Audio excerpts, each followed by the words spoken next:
আমাদের এই সমাজে আমরা দুই ধরনের মানুষদেরকে দেখতে পাই, দুই ধরনের আমরা নেতাদেরকে দেখতে পাই। এক ধরনের নেতা হচ্ছে যারা এই সমাজকে, এই রাষ্ট্রকে ভাঙার কাজে জড়িত। গত ৫৫ বছর আমরা দেখতে পেয়েছি আমাদের যারা নেতারা ছিল, এমপিরা ছিল, মন্ত্রীরা ছিল, তারা এই সমাজকে সবসময় ভাঙার কাজে জড়িত ছিল। এই রাষ্ট্রকে তারা সবসময় ভাঙার কাজে জড়িত ছিল। হাজার হাজার কোটি টাকা তারা লোপাট করে আমাদের দেশের অর্থনীতিকে ধ্বংস করেছে। এই দেশে চাঁদাবাজি, টেন্ডারবাজি, সন্ত্রাস, ধর্ষণ, মাফিয়া তন্ত্রের মাধ্যমে আমাদের বাংলাদেশকে একটা ব্যর্থ রাষ্ট্রে পরিণত করেছে। আবার একই সাথে আমরা দেখতে পাই আমাদের সমাজে গড়ার লোক আছে। এই গড়ার লোক খুবই অল্প। এই গড়ার লোক হচ্ছে ডক্টর শফিকুল ইসলাম মাসুদ। এই গড়ার লোক হচ্ছে ডক্টর শফিকুর রহমান।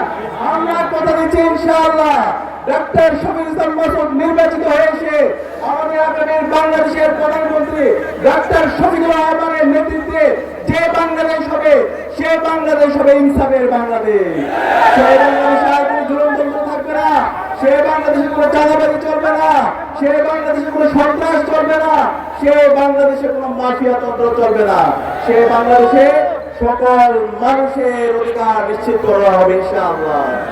ইতিমধ্যে আমাদের নেতা ডক্টর শফিকুল ইসলাম মাসুদ এবং ডক্টর শফিকুর রহমান দেখিয়েছেন বাংলাদেশে যখন সিলেটের মধ্যে বন্যা হয়েছে সবার আগে ডক্টর শফিকুর রহমান চলে গিয়েছেন।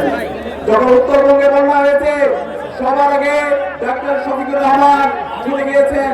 বাংলাদেশের যে কোনো সংকটে ডক্টর শফিকুর রহমান এবং ডক্টর শফিকুর রহমানের নেতৃত্বে শফিকুল ইসলাম মাসুদ ভাইরা সারা বাংলাদেশ ব্যাপী তারা কাজ করে গিয়েছেন। কিন্তু আমরা দেখতে পাই অনেক নেতা জুলাই বিপ্লবের ১.৫ বছর পর তারা আসছে। ১.৫ বছর পর আসার পরে আজকে বিভিন্ন ধরনের ভুয়া কথা বলছে। ভুয়া কথা বলতে আপনারা জানেন, এই ভুয়া কথাগুলো বিশ্বাস করবেন না। আমরা তাদেরকে বিশ্বাস করব যারা ইতিমধ্যে তাদের কাজের মাধ্যমে নিজেদেরকে প্রমাণ করেছেন, যারা এই দেশ থেকে মুসলাকে দিয়ে পালাইছে, তাদের কথা কি আপনারা বিশ্বাস করবেন? আমরা তাদের কথা বিশ্বাস করব না। ইতিমধ্যে বিএনপির ভুল পরিস্থিতির কারণে যারা বিএনপি সমর্থক আছে তারা 11 দলীয় জোটের পক্ষে অবস্থান নিয়েছে।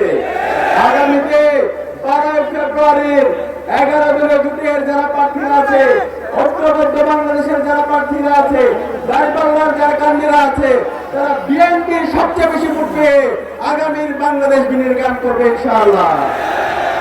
আমরা দেখতে পাই বাংলাদেশের 5টি ছাত্র সংসদ নির্বাচন ইতিমধ্যে হয়েছে। এই 5টি ছাত্র সংসদ নির্বাচনে বাংলাদেশের যে 4 কোটি তরুণরা আছে তারা তরুণরা ইনসাফের প্রতিনিধিদেরকে ব্যাপক তারা বিজয় করেছে। আমরা নির্বাচিত হয়ে আসার পর আমরা বলেছিলাম আমরা শিক্ষার্থীদের নেতা হব না, আমরা তাদের প্রতিনিধি হব, আমরা তাদের সেবক হব, আমরা আমার ছোট ভাইয়ের একজন অভিভাবক হব, আমার শিক্ষকের একজন ছাত্র হব, আমার বোনের একজন ভাই হব। আমরা শিক্ষার্থীদের কাছে জবাবদিহি করব। আমরা কথা রেখেছি।